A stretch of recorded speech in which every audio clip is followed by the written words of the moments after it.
Allow me one evening with my ex, or I'll ruin you in the divorce. Those words hit me like a sledgehammer to the chest. I'm Greg Harper, 38 years old, IT architect for a mid-sized consulting firm in suburban Dallas.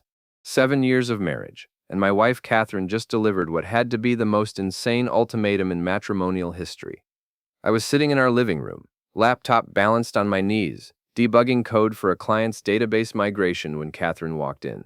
She'd been distant for the past month, constantly texting, going out for mysterious girls' nights, and treating me like I had some contagious disease.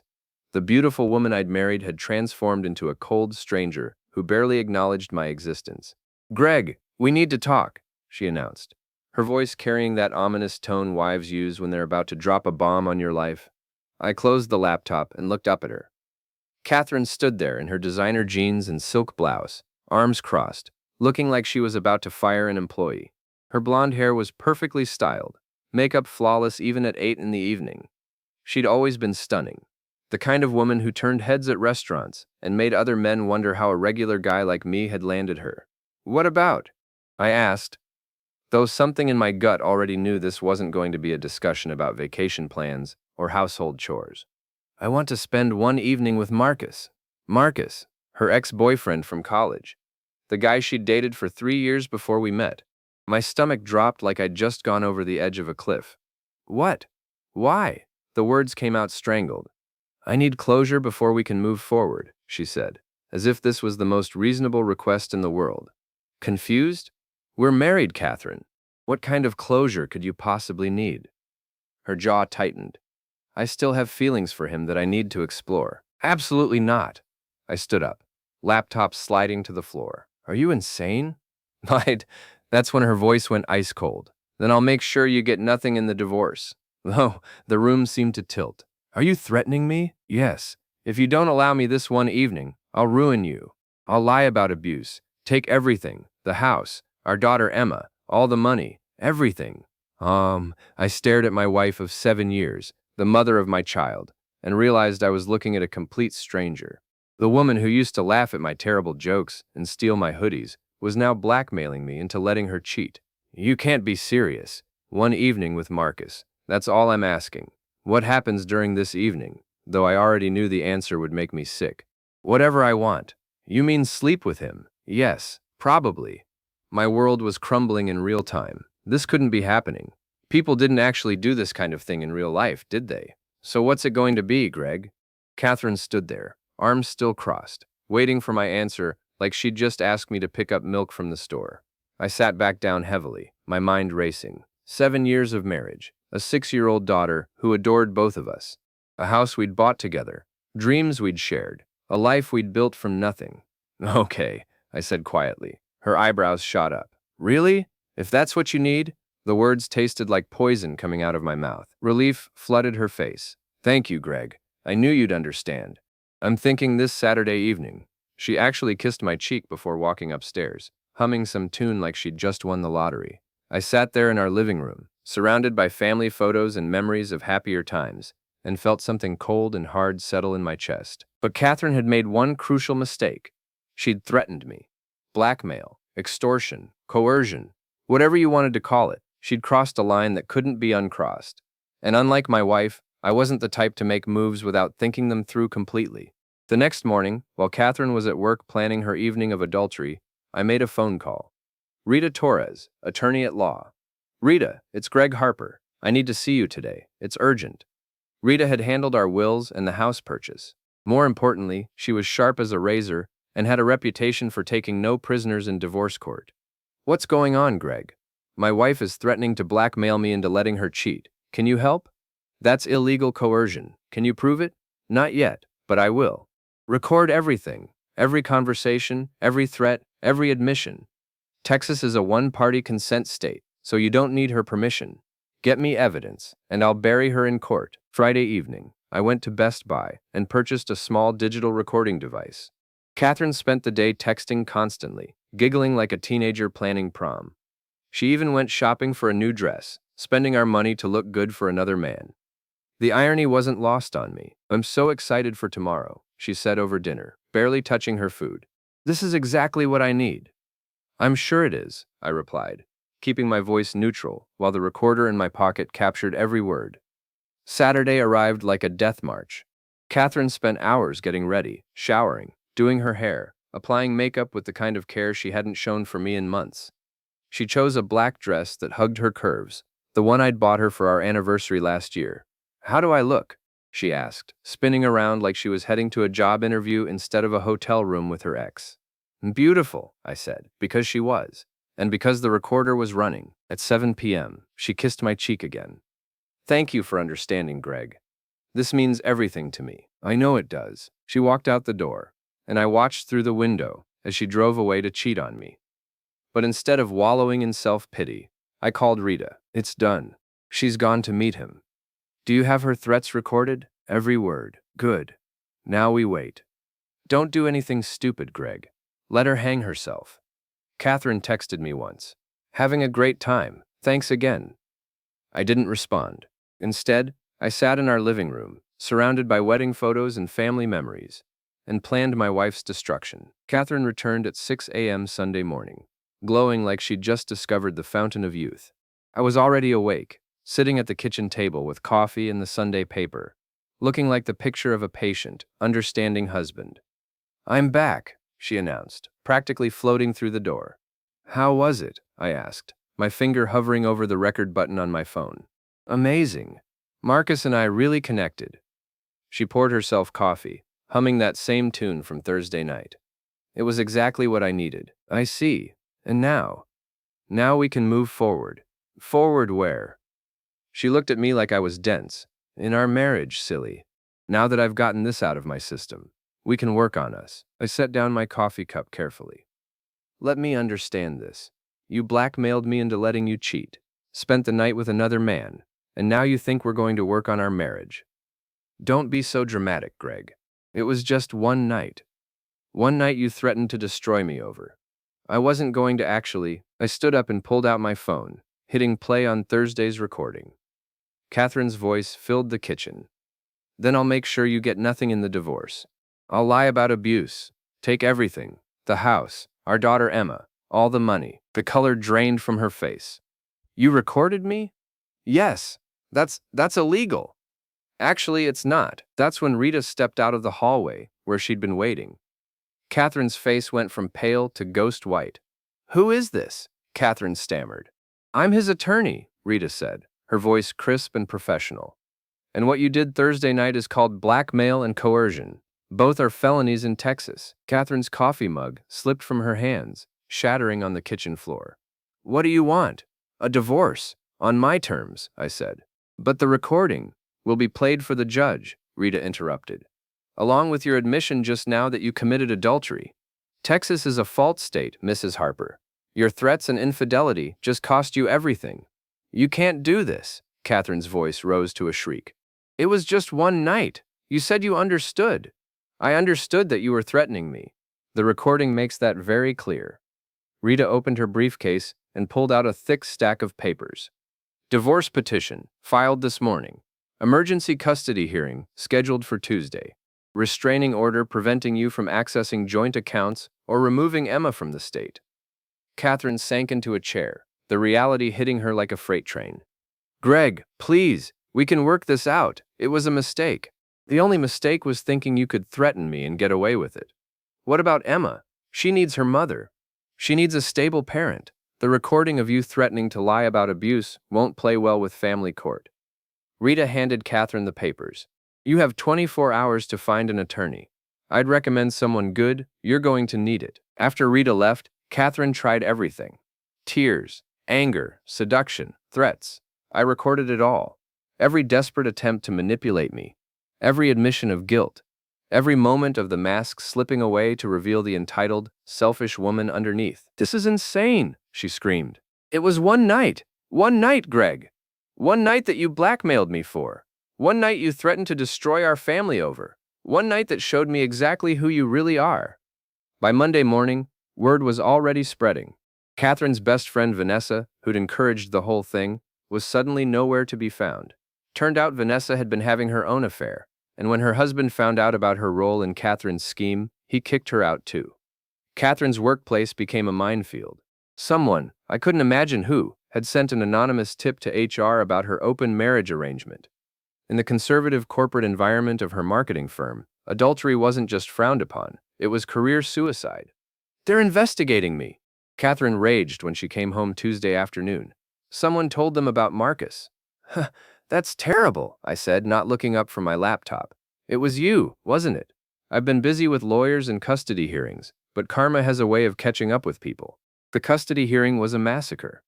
Rita played the recording for the judge, who listened with increasing disgust as Catherine's threats filled the courtroom. When Catherine's hastily hired attorney tried to argue that it was just marital stress, the judge cut him off. Mrs. Harper threatened to commit perjury and file false abuse charges. She blackmailed her husband into allowing adultery. This court sees no evidence that she should have custody of a minor child. Temporary full custody to me. Catherine got supervised visitation and a court order to stay away from our house. But I wasn't done. Not even close. Marcus had always been a weak link in Catherine's plan, and it didn't take much research to find his pressure points. He worked as a regional sales manager for a medical device company, was recently divorced, and lived in an expensive apartment complex in North Dallas. More importantly, he had a big mouth and an even bigger ego. Wednesday evening, I drove to his gym, the same overpriced fitness club, where he'd been posting shirtless selfies and bragging about his conquest to anyone who'd listen. I'd seen the screenshots Catherine's former friends had sent me. Apparently, Marcus had been sharing details about their night together, complete with crude commentary about taking another man's wife. I found him at the bench press, surrounded by his usual crowd of admirers. Marcus was exactly what you'd expect. 6'2", artificially tanned, with the kind of muscles that screamed, "I live at the gym because I have nothing else going on." "Marcus Bell?" I called out as I approached. He looked up, and I saw recognition dawn in his eyes. "Greg, what are you doing here? We need to talk." His buddies sensed drama and gathered closer. Perfect. I wanted an audience for this. "Look, man, if this is about Catherine, oh, it's definitely about Catherine, and about how you've been bragging to half of Dallas about sleeping with my wife." The gym had gone quiet around us. Marcus's face flushed red. "I don't know what you're talking about." I pulled out my phone and showed him the screenshots, his own words, posted on social media and shared in group chats. Graphic descriptions of their night together, jokes about cuckolding the husband, even photos of Catherine's jewelry and clothing as trophies. "Ring any bells?" I asked loudly enough for everyone to hear. Marcus stood up, trying to use his height to intimidate me. "You need to leave. Actually, I need to thank you. See, without your help, I never would have gotten such a clean divorce.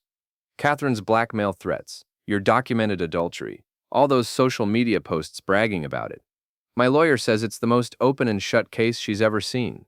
"You're lying." "Am I?" "Check your email. I sent your company's HR department some interesting screenshots this morning. Something about their morality clause and social media policy." The color drained from his face. "You didn't. I also thought your ex-wife might be interested in why her alimony payments have been late. Turns out she had no idea you were spending money on hotel rooms and gifts for married women." Marcus lunged at me, but I'd been expecting it. I stepped aside, and he stumbled into his workout bench. The entire gym was watching now, phones out, recording everything. "Stay away from my family," I said clearly. "Stay away from Catherine. If I see you within 100 yards of either of them, I'll file harassment charges and send every embarrassing screenshot to everyone you know." I walked out of that gym feeling better than I had in months. By evening, Marcus's social media accounts had gone dark. By Thursday, Catherine was crying because he wouldn't return her calls. "He's ignoring me," she sobbed during one of her supervised visits with Emma. "He won't answer my texts." "Maybe he got what he wanted," I suggested. "What's that supposed to mean? You tell me.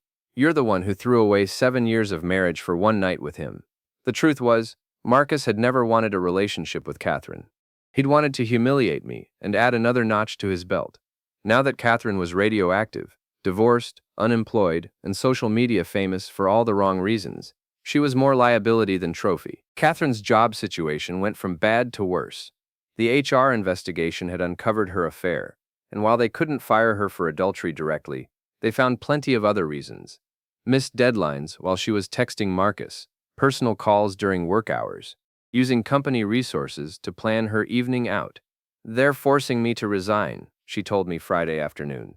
24 hours to clean out my desk, or they'll fire me for cause. I'm sorry to hear that. No, you're not. You're enjoying this. I'm enjoying justice. You threatened to destroy me, Catherine. You blackmailed me into letting you cheat. Did you really think there wouldn't be consequences? Her friends had all abandoned her. Vanessa was dealing with her own divorce. The other women who'd encouraged Catherine's empowerment suddenly wanted nothing to do with the scandal. Even her own sister had stopped returning calls after the story spread through their social circle. I have nothing left, Catherine whispered. You have exactly what you chose. You demanded one night with Marcus, and you got it. Everything else was just the price you paid. But Catherine wasn't done fighting. Cornered animals are dangerous, and my wife had one last card to play. Our daughter Emma. I'm taking Emma and leaving town, she announced Sunday evening. You can't stop me. Actually, I can. Check your email. The emergency custody order was crystal clear. Catherine was prohibited from removing Emma from the county without court approval. Any attempt to do so would result in immediate arrest and loss of all visitation rights. You've thought of everything, haven't you? She said bitterly. I learned from the best. You taught me that threats and manipulation can destroy a family.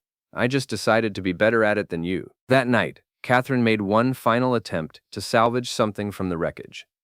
She showed up at my door in a silk nightgown, makeup perfect, playing the seductive wife card one last time. We can still fix this, she whispered, pressing against me. Forget about the divorce. Forget about Marcus. Let's just go back to how things were. I gently pushed her away, making sure my phone was recording everything. How things were? You mean when you were planning to cheat on me? When you were threatening to lie about abuse? When you were blackmailing me? That wasn't real. I would never have actually. Yes, you would have. And you did. The only difference is that I was smarter than you thought. She tried to kiss me, tried to pull me toward the bedroom, tried everything she could think of to manipulate me one more time. I recorded it all, and gently but firmly sent her away. Goodbye, Catherine. Enjoy your new life. Mororo. 2 weeks later, Catherine made her last desperate play. I was hosting a backyard barbecue for Emma's 7th birthday. Nothing fancy, just a few neighbors, some of Emma's school friends, and my sister Amanda, who'd flown in from Phoenix to support us through the divorce. Catherine wasn't invited. The restraining order was clear about her limited visitation schedule, and this wasn't her weekend. But that didn't stop her from showing up drunk at 3 in the afternoon, stumbling through my back gate like she owned the place. Where's my daughter? She demanded, loud enough to stop every conversation in the yard. Emma was playing on the swing set with her friends, and I could see her face crumple with embarrassment as her mother made a scene in front of everyone. Catherine, you need to leave, I said calmly, pulling out my phone to record. This isn't your scheduled time. Don't tell me when I can see my own daughter. She swayed on her feet, pointing an accusing finger at me. You turned everyone against me. You ruined my life. The neighbors were watching with the kind of horrified fascination usually reserved for car accidents. Mrs. Peterson from next door was discreetly recording with her own phone. The other parents were gathering their children, unsure whether to leave or stay. You ruined your own life, I replied. I just documented it. One night, Catherine screamed. I asked for one night, and you destroyed everything. You blackmailed me. You threatened to lie about abuse. You threw away our marriage for Marcus Bell, and now you're mad that there were consequences. That's when Amanda stepped forward. My sister had been watching from the patio, and she'd clearly heard enough. Are you the woman who threatened my brother? Amanda asked, her voice deadly quiet. Catherine turned toward her, swaying. Who are you? I'm the sister who listened to him cry on the phone after you blackmailed him. I'm the aunt who had to explain to Emma why Mommy was moving out. And I'm the woman who's about to call the police if you don't leave right now. You don't understand, Catherine's voice cracked. He's turned everyone against me. My job, my friends, even Marcus won't talk to me. Maybe because you're a cheating blackmailer who threatened to commit perjury, Amanda shot back. Just a thought. I could see Emma watching from the swing set, tears streaming down her face as her mother fell apart in front of her friends. That was the moment I decided this had gone far enough. Catherine, look at your daughter. She turned toward Emma, and for just a second I saw a flicker of the woman I'd married. The woman who used to read bedtime stories and kiss scraped knees and promised to always protect our little girl. Emma's watching you, I said quietly. Her friends are watching. The neighbors are watching. Is this really how you want her to remember you? Catherine's face crumpled. The fight went out of her all at once, and she sank onto one of the patio chairs, sobbing. I lost everything, she whispered. My job, my friends, my family. Even Marcus. It was just supposed to be one night. One night you were willing to destroy our family for. I know I messed up. But did you have to take everything? I looked at my wife, my ex-wife, crying at my daughter's birthday party, and felt something I hadn't expected. Not sympathy, exactly, but a kind of sad finality. You took everything first, Catherine. You took our marriage when you decided Marcus was more important. You took our trust when you threatened me. You took Emma's security when you chose adultery over family. I just made sure you couldn't take anything else. The police arrived 10 minutes later. Someone, probably Mrs. Peterson, had called them when Catherine started screaming. They were polite but firm. Catherine was violating the restraining order and needed to leave immediately. "Ma'am, you need to come with us," Officer Martinez said gently. As they led her away, Catherine looked back at Emma one last time. "I'm sorry, baby. Mommy's sorry." Emma ran to me and buried her face against my chest. "Why is Mommy acting so weird?" "Sometimes grown-ups make bad choices," I told her. "But it's not your fault, and it doesn't mean she doesn't love you." After the police left and the neighbors drifted away, Amanda and I cleaned up the party debris while Emma played quietly in her room. "You know she's going to keep trying," Amanda said, stuffing paper plates into a trash bag. "Maybe, but she's got nothing left to threaten me with." "What about Marcus? Think he'll resurface?" I pulled out my phone and showed her a text message I'd received that morning. Marcus had left town, taken a job in Seattle, and wanted me to know he was staying out of everyone's business from now on. "Turns out destroying someone's career and personal life is an effective deterrent," I said. "You've gotten scary, little brother. I learned from the best teacher, my ex-wife. She showed me exactly how much damage one person can do when they're willing to throw away everything for revenge. The difference is, your revenge was legal and justified. She threatened to lie about abuse, Amanda. She was going to take Emma away from me and destroy my reputation just so she could sleep with her ex-boyfriend. Some lines, once you cross them, you can't go back." 3 months later, the divorce was finalized. Catherine got nothing. No house, no custody, no alimony, no assets. The recording of her blackmail threats had made the case so one-sided that her lawyer had advised her to take whatever deal I offered just to avoid criminal charges. She moved in with a cousin in Oklahoma and got a job at a call center. Marcus, according to mutual acquaintances, was working at a gym in Seattle and keeping a very low profile. Neither of them had any contact with each other, or with me. Emma adjusted better than I'd expected. Kids are resilient, and having a stable home with clear rules and consistent love went a long way toward healing the damage Catherine's chaos had caused. "Daddy, why did Mommy leave?" she asked one evening as I tucked her into bed. "Mommy made some choices that hurt our family. Sometimes when people make bad choices, there are consequences." "Do you miss her?" I thought about that question for a long time. Did I miss the woman who'd blackmailed me, who'd threatened to lie about abuse, who'd thrown away 7 years of marriage for one night with her ex-boyfriend? "I miss who I thought she was," I told Emma honestly. "But I don't miss being threatened and hurt. I'm glad you're my daddy. I'm glad you're my daughter." 6 months after Catherine's ultimatum, I was sitting in the same living room where she'd delivered her threats, reading bedtime stories to Emma and planning our weekend trip to the zoo. The house felt peaceful in a way it hadn't for years. My phone buzzed with a text from an unknown number. "I'm sorry. I know you'll never forgive me, but I'm sorry." I deleted it without responding. Some apologies come too late, and some bridges once burned can never be rebuilt. Catherine had demanded one evening with her ex-boyfriend, threatening to destroy me if I refused. She'd gotten her evening, but it had cost her everything else: her marriage, her daughter, her home, her job, her friends, and her future. I'd given her exactly what she'd asked for. The consequences were entirely her own choice. Emma fell asleep halfway through the story, and I carried her to her room, tucked her in, and kissed her forehead. Tomorrow we'd go to the zoo, maybe get ice cream, definitely avoid any drama or ultimatums or threats.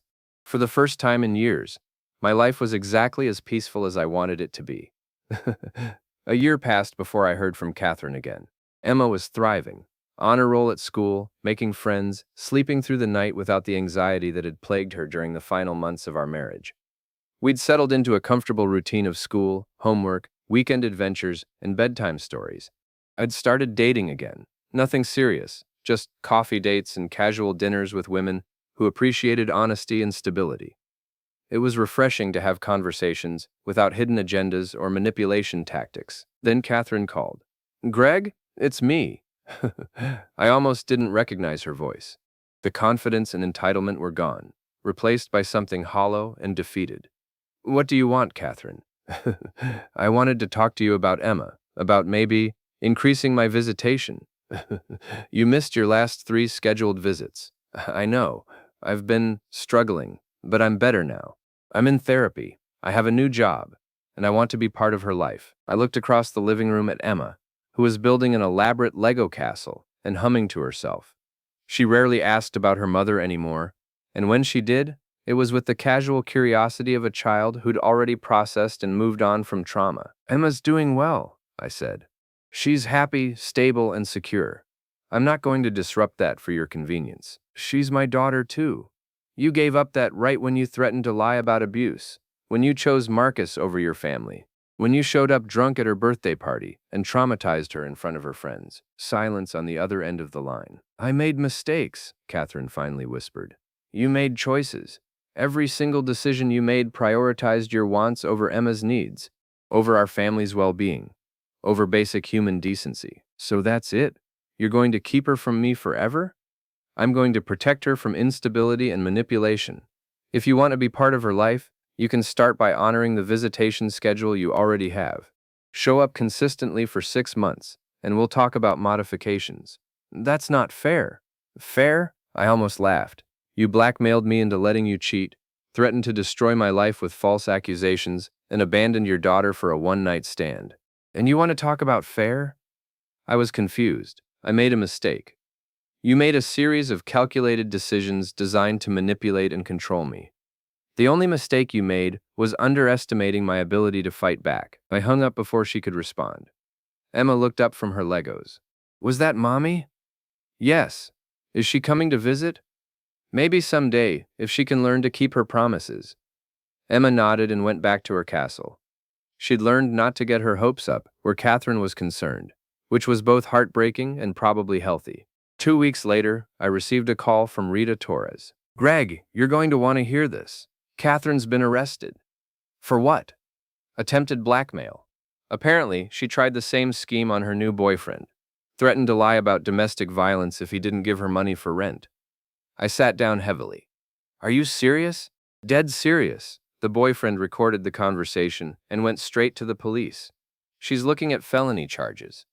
So Catherine had learned nothing. Even after losing everything, she'd tried the same manipulation tactics that had destroyed our marriage. Some people never change, they just find new victims. What does this mean for Emma's custody? It means Catherine's parental rights are about to be permanently terminated. No judge is going to allow a convicted felon with a pattern of blackmail and false accusations near a minor child. The trial made local news. Catherine's lawyer tried to argue that she was a victim of circumstances, struggling with depression and poor judgment. The prosecutor painted a picture of a serial manipulator who used threats and lies to control the people around her.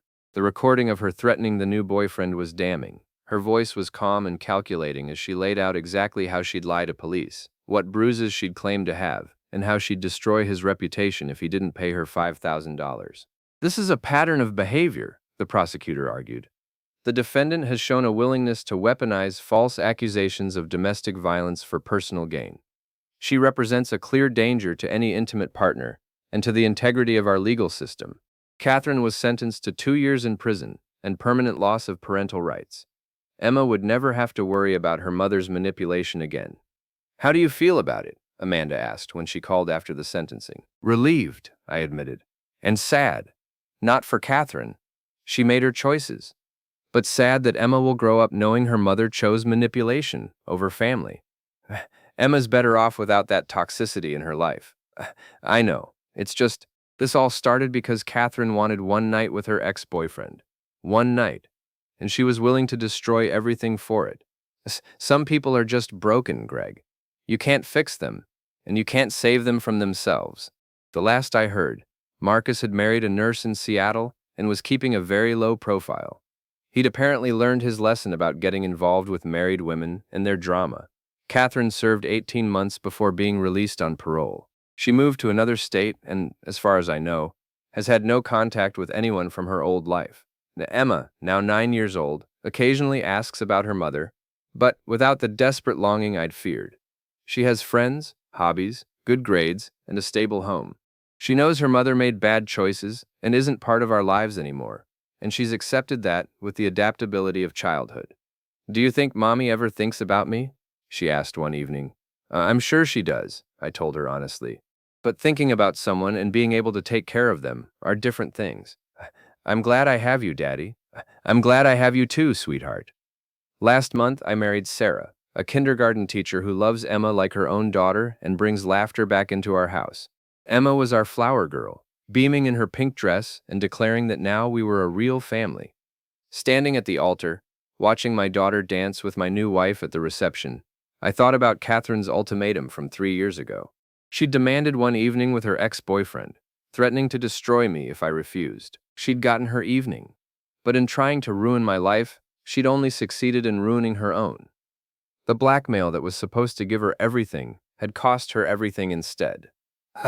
Justice isn't always swift, but it's often thorough. Catherine had learned that threats and manipulation might work in the short term, but they always come with a price.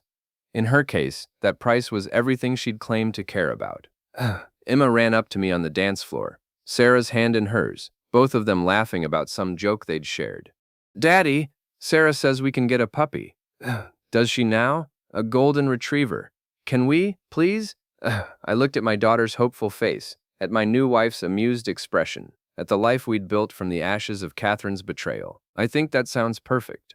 Some stories don't end with revenge or dramatic confrontations. Sometimes they end with healing, growth, and the quiet satisfaction of building something better from the wreckage someone else created.